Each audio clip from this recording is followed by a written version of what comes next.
Alright, in this video I'm going to demonstrate that TCMax 9.1 is not properly tracking who is turning boxes in if the person turning a box in is not the same as the person who had checked it out.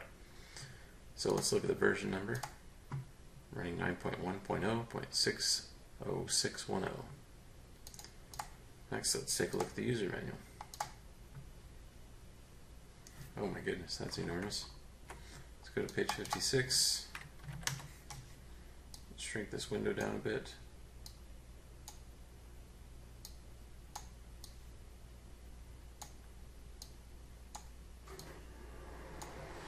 Alright, where am I at? Page 56. So turning items in. Optionally, if you first enter a user ID, the item will be assigned to that user, then immediately assigned to no one to track who turned it in.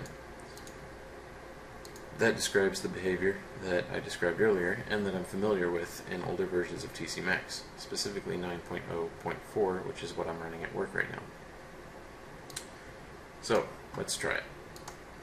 Let's put in Michael's number, and let's issue in box 220. In the bottom left-hand corner, we can see that box 220 is issued to Michael. Now let's put in Wes's number. Oop, got that wrong. 03. There we go. Now let's turn that box in. 220. Now in the blue up top, we can see that the box was turned in from Sykes Michael. Now right away, TCMax is telling us that it was turned in from Michael, not from Wes. Also, in older versions of TCMax, I'm accustomed to the grid in the bottom left-hand corner changing to the user who just had an item turned in off of his number. That's useful often because it's not uncommon for one person to turn in multiple items having belonged to another user. So that one's not too bad, but just different. That may have been a deliberate change, and that's fine. But if I had a choice, I would prefer to have the user who had the item turned in off their number displayed here. Alright, so let's take a look at the report for that.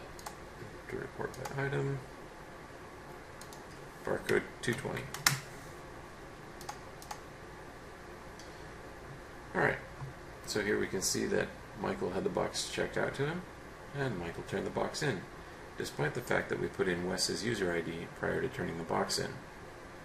So nowhere in the report is Wes mentioned, so despite the fact that the user manual tells us that we can track who's turning the box in fact we can't.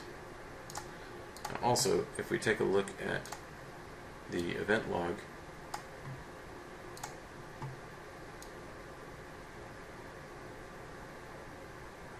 here we can see that we scanned Michael's ID, we issued him the box, then I typed in a non-existent user and canceled out of it.